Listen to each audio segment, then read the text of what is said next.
दो तस्वीरों के बीच अपराध की एक कहानी जो वेस्ट यूपी में जातीय तनाव की वजह बनती जा रही है। मेरे एक तरफ एक वीडियो है जिसमें एक पुलिस वाला थप्पड़ मारते हुए दिख रहा है, मेरे दूसरी तरफ एक और वीडियो है जिसमें पुलिस वाला नेता की तरफ हाथ जोड़ता नजर आ रहा है, लेकिन इसके बीच जो कहानी खड़ी है वो आपको नहीं दिख रही है। इसे एक एक करके मैं आपको सुनाऊंगा, दिखाऊंगा। सस्पेंस केवल सिनेमा के पर्दे पर नहीं होता, असल जिंदगी में भी सस्पेंस होता है। तारीख 8 जुलाई 2026 सोशल मीडिया पर करीब 30 सेकंड का एक वीडियो वायरल हुआ। वीडियो में मेरठ के एसएसपी अविनाश पांडे प्रदर्शनकारियों के बीच जाते दिखाई देते हैं। पहले सड़क पर मौजूद कुछ प्रदर्शनकारियों को थप्पड़ मारते हैं। इसके बाद पुलिस वैन का दरवाजा खोलते हैं और अंदर बैठे एक प्रदर्शनकारी की पिटाई करते हैं। वीडियो तेजी से वायरल होता है और पुलिस की कार्रवाई पर सवाल उठने लगते हैं। जो लोग पीटे जा रहे हैं वे कौन हैं, उन्हें क्यों पीटा जा रहा है? जवाब केवल प्रदर्शन तक सीमित नहीं है, जब बात बनी है तो दूर तक जाएगी।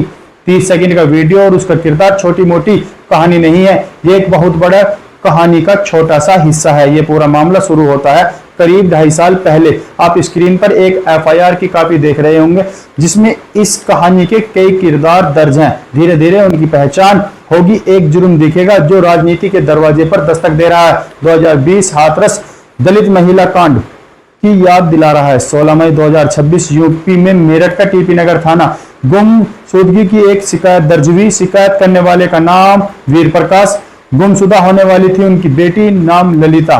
पुलिस को दिए गई जानकारी के मुताबिक ललिता 15 मई को एग्जाम देने गई थी, वापस नहीं लौटी। शाम होते होते उसी थाने में एक और तहरीर दी गई। एक लड़के के खिलाफ, नाम था अंकुश। आरोप बताया गया कि अंकुश ने ललिता को अगवा किया क्योंकि अंकुश ललिता पर शादी का दबाव बना रहा था। ललिता के इनकार करने पर किडनैप कर लिया। दोनों शिकायतों को एक साथ तफ्तीश शुरू हुई। अगले दिन 17 मई पुलिस को एक लावारिस लाश की सूचना मिली। मौके पर शिनाख्त हुई, शव ललिता का था। गुमशुदगी और किडनैप का केस अब हत्या में बदल गया। पुलिस के सामने 2 काम थे, हत्या की गुत्थी को सुलझाना और ये पता लगाना कि वारदात में कौन कौन शामिल था। पुलिस से नामजद आरोपियों से जांच शुरू की तो सीधे 2 साल पहले पहुंचकर रुक गई। जनवरी 2024 में मेरठ का रोहटा इलाका, 2 परिवार आमने सामने अड़े थे। मुद्दा जाट और जाटव का था। ललिता और उसके परिवार के साथ जाटव, अंकुश और उसके परिवार के साथ जाट समुदाय के लोग थे।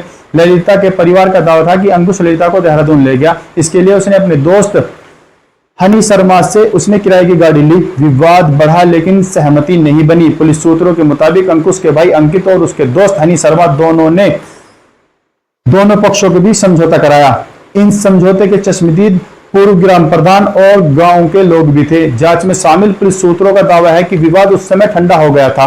कुछ महीने बाद अप्रैल 2025 में ललिता का परिवार रोहटा छोड़कर टीपी नगर क्षेत्र में रहने लगा। इस बीच अंकुश को शक हुआ कि ललिता किसी दूसरे लड़के के साथ रिश्ते में आ गई है।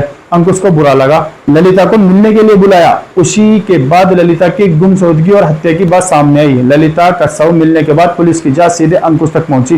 पुलिस का दावा है कि हत्या के बाद अंकुश ने अपने परिचित आदेश को फोन किया।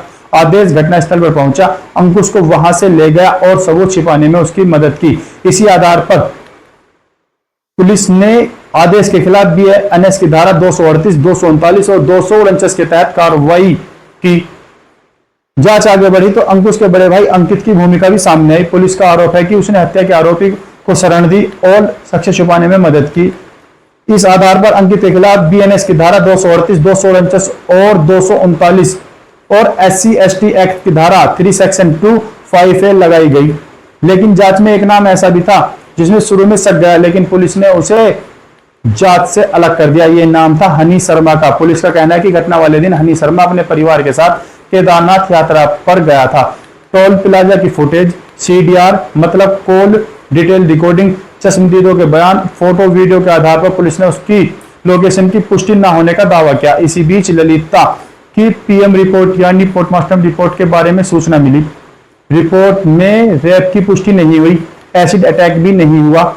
कपड़ों पर भी पहली नजर में एसिड निशान नहीं मिले। हालांकि नमूनों को आगे जांच के लिए भेजा गया है। जांच का सबसे बड़ा मोड़ अभी बाकी था। पुलिस का कहना है कि शुरुआती शिकायतों और परिवार के बयानों में लगातार यही आरोप लगाया गया कि अंकुश ललिता पर शादी का दबाव बना रहा था।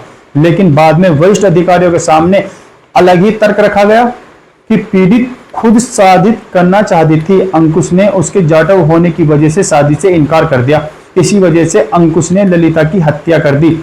दावा यह भी है कि केस का रंग बदला, केस को जाट बनाम जाटव का रंग दिया जाने लगा। पुलिस की जांच आगे बढ़ रही थी, लेकिन अपराध राजनीतिक की ओर मुड़ गया था। हत्याकांड को जाट बनाम जाटव के रंग में घोलकर तूल दिया जाने लगा। हत्या के मुकदमे अनुसूचित जाति एवं जनजाति अत्याचार निवारण अधिनियम की धाराएं भी जोड़ दी गई।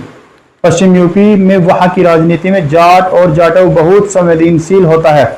इससे पहले 2020 में हाथरस हत्याकांड भी ऐसे ही एक कहानी की याद दिलाता है, जिसमें विवाद क्षत्रिय और वाल्मीकि समुदाय के बीच था। धीरे धीरे कई दलित संगठन इस मामले में सक्रिय हुए। उनके साथ साथ दूसरे सामाजिक और राजनीतिक समूह भी जुड़ने लगे।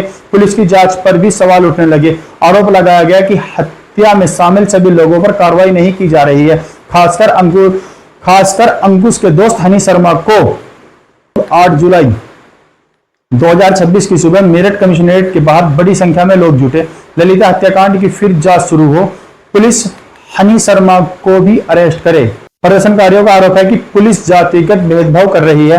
पुलिस सूत्रों का दावा है कि जांच के लिए जिम्मेदार लोगों में दलित पुलिस अधिकारी भी शामिल हैं। इसी प्रदर्शन के दौरान वो वीडियो बनाने का दावा किया गया, जिसमें एसएसपी अविनाश पांडे प्रदर्शनकारियों का थप्पड़ मारते या बरसाते दिख रहे हैं। प्रदर्शनकारियों के खिलाफ दर्ज की गई एफआईआर के मुताबिक 8 जुलाई सुबह 11 बजे बिना अनुमति के एक समूह मेरठ कमिश्नरेट पहुंचा। प्रदर्शनकारियों से कई बार वहां से हटने की अपील की गई, लेकिन प्रदर्शनकारी नहीं हटे। एफआईआर के मुताबिक कमिश्नरेट चौराहे पर जाम लगाया गया। जिला अधिकारी की ओर बढ़ने की कोशिश की गई।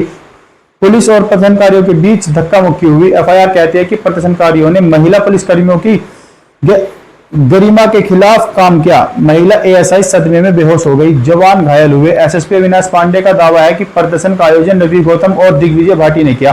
पुलिस का कहना है कि दोनों मेरठ के रहने वाले नहीं हैं।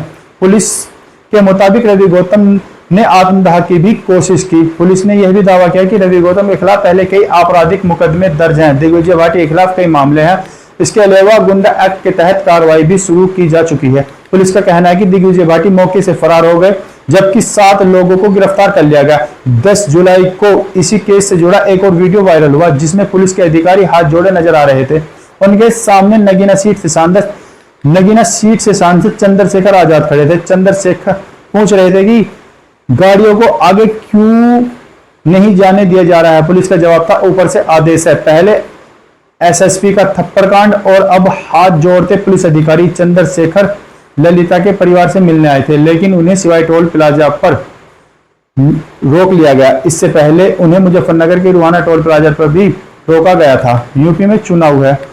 कुछ लोगों का मानना है कि ललिता हत्याकांड का राजनीतिक इस्तेमाल हो सकता है। गुनाह में जब राजनीति घुसती है तो इंसाफ की मंजिल दूर होने लगती है। इस पूरे प्रकरण पर आप क्या सोचते हैं, कमेंट में जरूर बताएं। मेरा नाम सनोवर ताहिर है और आप देख रहे हैं podcast with Sanobar. Thank you.